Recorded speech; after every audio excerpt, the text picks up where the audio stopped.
Hey, everybody, quick announcement. We're doing a second CMP study. Starting May 6th, it's a total win-win. You get to come into League if you qualify for the study, go through the first 8 weeks of League, which we call the 8-week parenting pivot. It's this incredible deep dive of implementing Connect Method parenting, and we get to follow your progress to show the impact Connect Method parenting is having on parents who implement it in their home. So it's a total win-win. All you've got to do is apply for the study before May 6th because that's when it closes, because that's when we're starting it. There's a link in the show notes, so you just click that link, answer some questions. If you pre-qualify, we'll reach out to you, confirm that it's a good fit, and then we'll be off to the races. So if you've been waiting for an opportunity to jump into League, but you've been hesitant for whatever reason, see this as your sign. It's your time to jump in. I would be so grateful because my mission is to get CMP out to more people. And part of that process is collecting statistical data showing how it works for people in their home in real situations. So it would be such a blessing for me if you feel inspired to participate in the study. And it would be such a win for you because you will be able to have access to the tools to shift from corrective to connective parenting. Now, this is only available until May 6th, so jump on it while you can. And if you're not interested in participating in the study, but you would like to start implementing Connect Method parenting, you want that assistance to guarantee you success, League is open for general traditional sign up as well. So you can sign up that way as well. You don't have to participate in the study, but both will close May 6th. So whether you are entering the traditional way or through the study, May 6th is the deadline, and we're not going to reopen until July or August for another round of League. I don't know if we're going to do another CMP study. We'll just have to wait and see. So now is the perfect time to join. And I just wanted to let everybody who's listening to the podcast know about this opportunity so that you don't go 2 more months and not have the help that you need. And real quick, before we get to the episode, I thought it'd be really fun to share some thoughts from people who just completed this study. I just can never express how great this has been and how thankful I am. It's been everything. It's been so good. Like, are we only 2 weeks in? It's like night and day already. There's just been this total shift. Like our hearts are like so connected. Thank you. I'm so grateful. I really see the change. So fun. And that's just the tip of the iceberg. So if you're ready to create a change in your parenting, you're ready to go from corrective to connective parenting, I would love for you to come participate in the study, or you can come in traditionally, but you got to get your application in before May 6th because that's when we're closing the doors. And the results, by the way, were so incredible from the first study. I am going to do a whole podcast episode about it to let you know what happens when we implement Connect Method parenting now that we have the data to support that. But we want a bigger base to pull from so that we have hundreds and hundreds of moms that have gone through this study, maybe even thousands. So if you are feeling inclined, come join us in the study. And if you have any questions, reach out to us at hello@connectmethodparenting.com and we'll get back to you. All right, on with the show. You think the goal is no meltdowns, tantrums, fights, or messes. Nope. The goal is to know what to do when the meltdowns, tantrums, fights, or messes happen. Welcome to the Connect Method Parenting Podcast, where correction is out, connection is in, and your kids want to listen to you.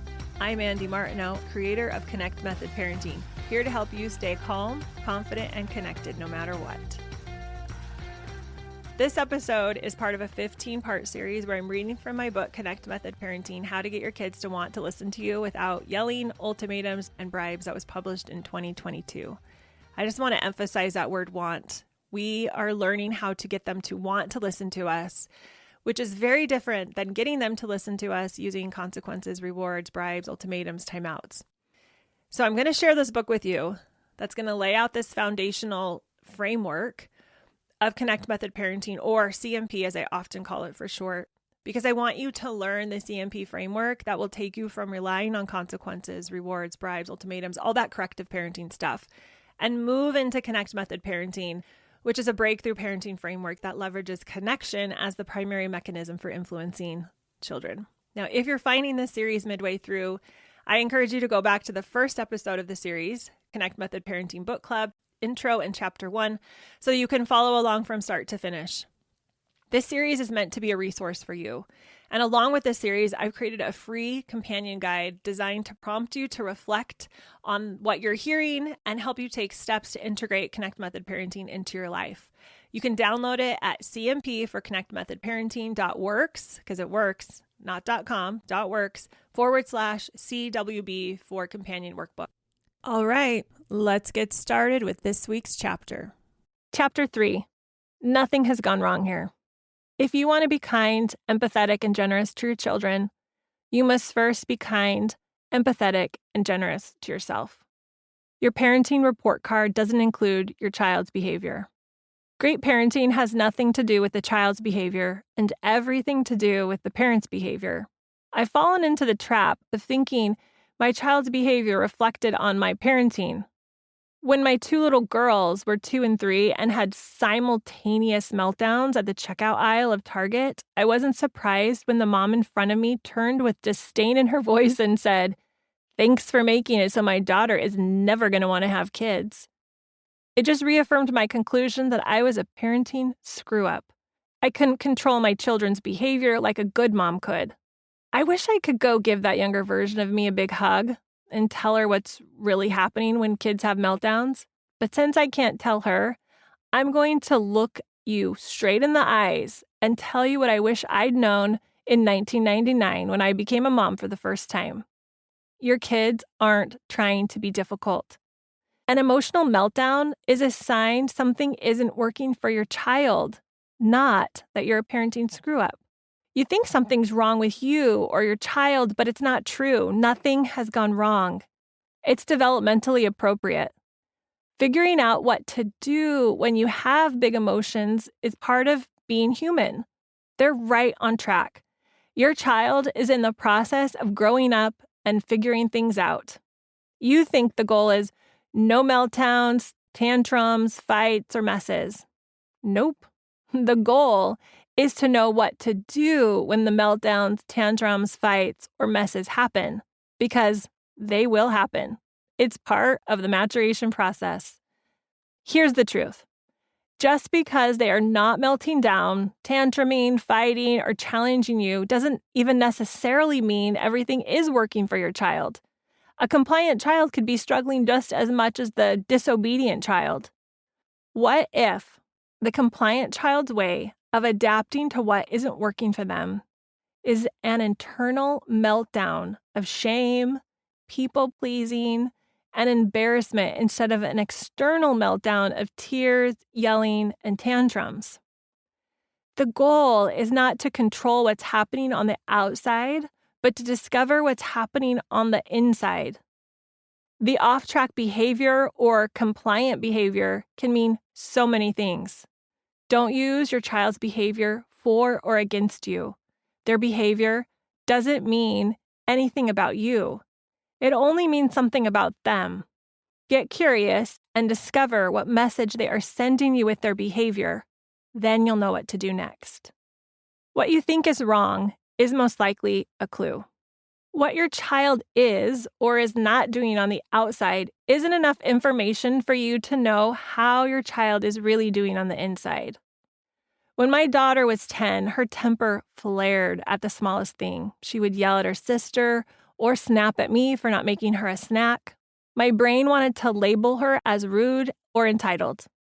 When I slowed down, believed she was doing her best, and tried to understand what was going on for her, I discovered some things.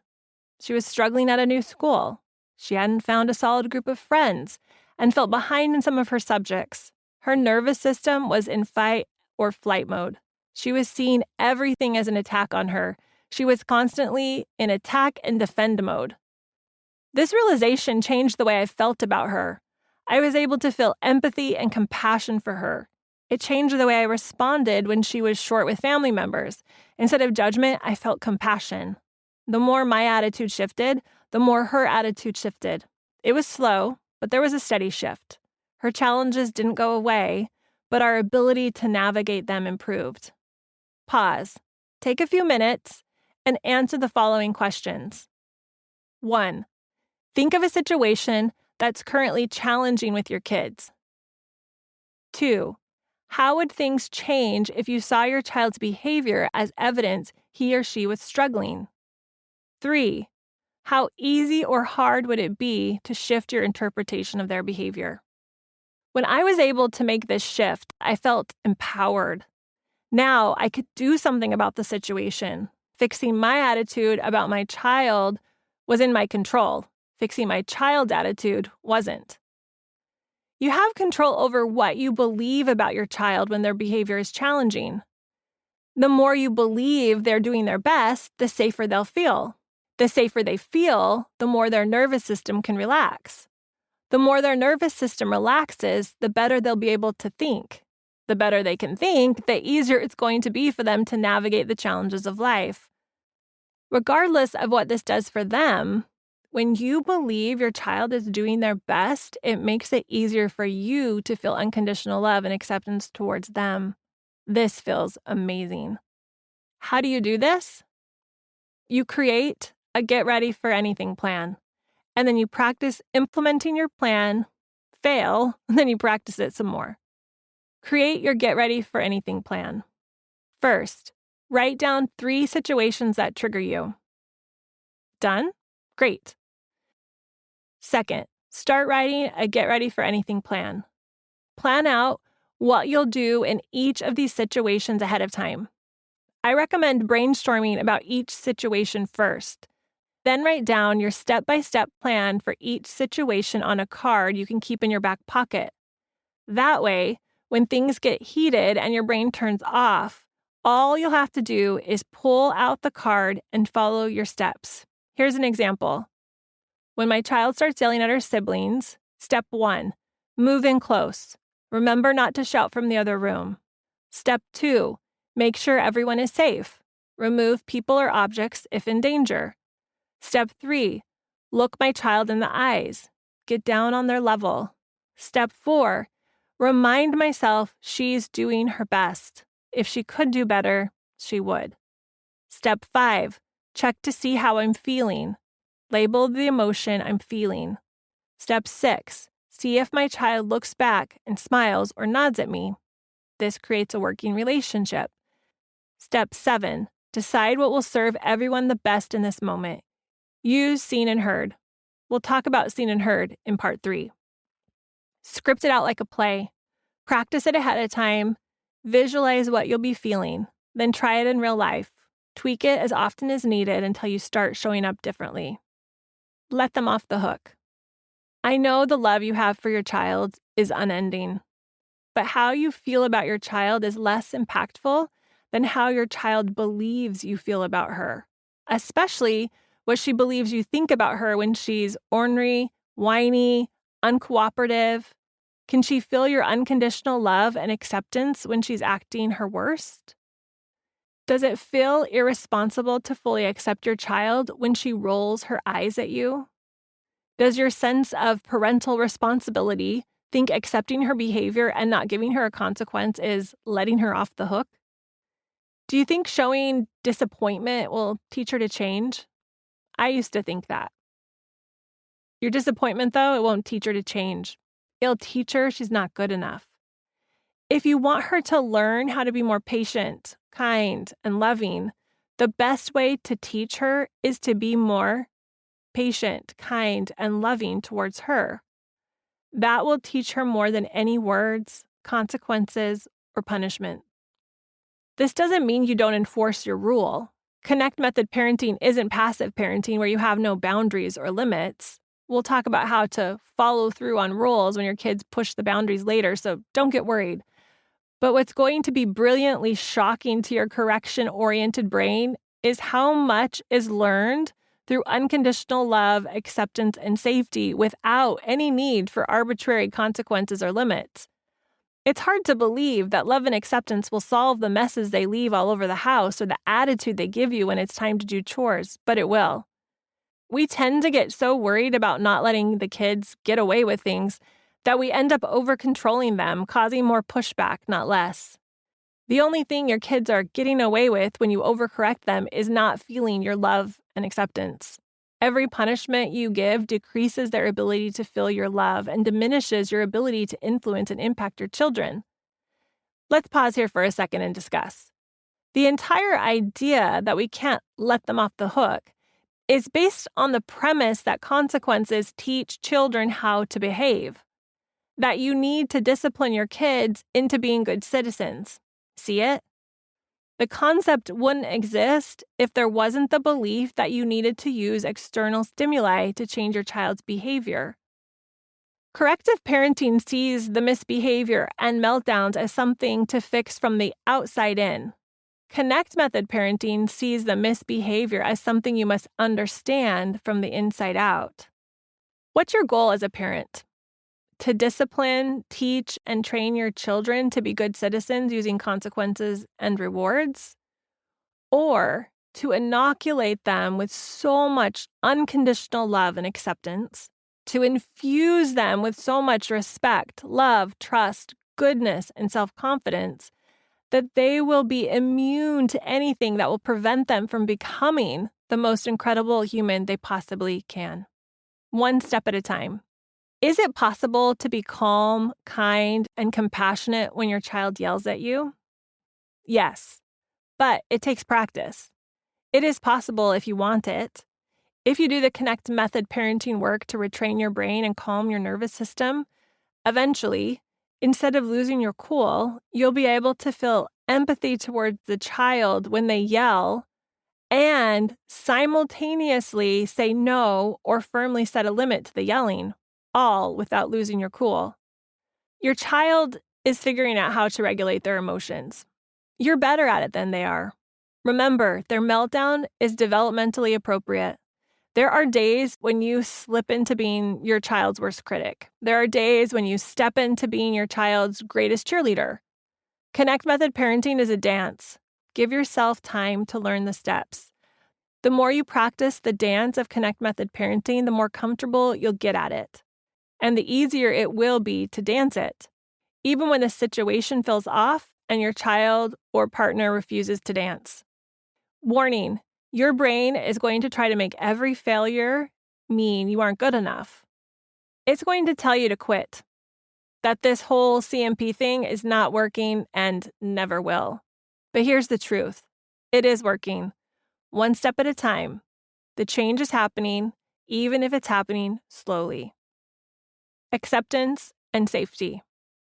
My eulogy will read, died a yeller. I blurted out to a friend in between bites of cookie dough ice cream I was stuffing into my face as fast as possible. I'd just gotten my 2 children, who were 3 and 1 at the time, down for a nap when my friend popped in and got more than she was bargaining for. A dramatic retelling of my disastrous yesterday. I'd lost my mind with the kids the night before. Cupboards had been emptied, drawers dumped out. We were struggling to make ends meet. I was wondering if I should go back to work as a nurse. I was swimming in a lot of life drama, which finally boiled over when I had gotten so mad at the kids. I'd been a wreck ever since. I can tell this is heavy for you. Tell me more, my friend said, leaning against the countertop. I told her everything. She offered me nothing but loving kindness in return. I started to feel safe. My nervous system relaxed. I was able to look at the situation in a new way. I realized the importance of feeling seen and heard. My body relaxed when I was accepted by my friend as the messy human I was. You could say that moment became a turning point in my journey towards becoming a calm, connected parent for my kids, a catalyst to becoming more aware of my own stories. Having her see my worst and accept me without judgment changed me. I felt safe. I felt seen. I felt accepted. I was able to be authentic with how I was feeling. I left that interaction wanting to figure out how to listen, love, and accept myself like my friend had done for me. I had a feeling that the more I loved and accepted myself, the more I could love and accept others, especially my children. Switching from the critical thinking to curious thinking is one of the most powerful tools I've learned over the years. It took me years to figure out and is now a critical part of the Connect method parenting formula. When you feel safe, seen, loved, and accepted, your nervous system calms down and you can see things more clearly. Your higher thinking comes online and you begin to see that you and your children aren't in need of fixing, rather in need of understanding, empathy, and compassion. Not working until it works. Connect method parenting will feel like it's not working until it works. It looks like failing until you succeed. I sometimes coach parents who tell me this connective parenting stuff isn't working. Their goal to have their kids listen better is not happening. They want to be more patient, connected, and loving when their kids act out, and they aren't consistent at it yet. They feel like they're failing and are convinced things aren't going to change. When I ask them how they know they're failing, they say something like, well, my kids are still yelling, being disrespectful, and flat out not listening. Oh yeah, and then there's me. I'm still getting upset and yelling at my kids. We're a big, hot mess. This is where I stop them and I say, that doesn't mean it's not working. It's going to continue to be like that until it isn't. This is how change works. Change happens slowly through lots of failure and frustration until your brain installs Connect Method Parenting as your new default parenting protocol. Right up until that happens, you dance between your old thinking and your new thinking. So many parents give up along the way because they don't reach their goals fast enough.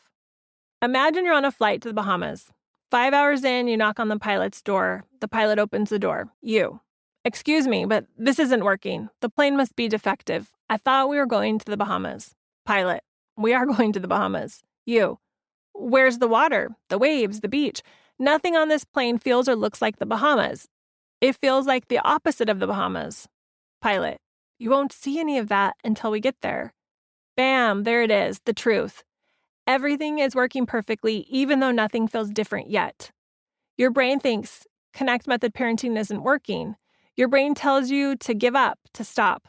Don't believe it. When you buy into that, you'll quit, even though you're on your way. Right now, you don't see much evidence that you're on your way towards creating better listening, dreamy relationships, and a lot more fun, but you are. Keep going, parents. Keep failing. Remember, it's not working until it works. You won't see the water or feel the sand between your toes until you get there. Put your imagination to work for you. Your imagination can instill you with courage, or it can create fear. It can be used for you or against you. When the kids start fighting, it's easy to let your imagination create a story that you're failing as a mom and your kids have anger issues. Stop the story. Don't let that brain of yours work against you and your parenting. Let your brain work for you. Focus your imagination on answering questions like, what is this behavior telling me? What is my child struggling with? What does my child need right now? Don't give your brain time to fret or worry. Keep your brain busy thinking of your child's goodness and potential. Focus on what you can control instead of what you can't. Using your imagination is one of the best ways to get your brain to focus on what you can control. Think of your imagination as your superpower. Use it to cultivate amazing relationships with your kids. Come up with a connected response to off-track behavior. Brainstorm great ideas on how to solve the bedtime problems. Believe amazing things about your kids. Find all the things that are working. Your turn. Take action in 30 minutes or less. Write down 3 things you want to let your kids get away with this week. Under the section called Let Them Off the Hook, I helped you see how your fear of letting the kids get away with things would create problems. Let's try letting them get off the hook with a few things this week and see what happens. All right, so that's the end of chapter 3. The end of book club for today. Thanks for coming. And don't forget to let me know what your favorite quote was or what you're going to take action on by heading over to social media. You can invite me as a collaborator or tag me or DM me, however you want to do it. But let me know how this chapter impacted your life, what your favorite quote was, or if you have a question about something, take that question and post it in social media, tag me, and I'll answer it. All right. I want you taking action. That's how we make change. That's how we change our parenting, not just by knowing better, but by doing better. And that requires action. That's how we create the new neural pathways. And that's my mission, is to help parents start using Connect Method Parenting as their default. So until next time, have a wonderful day. And I hope to see you all over on social somewhere. We'll talk to you soon. Bye, guys.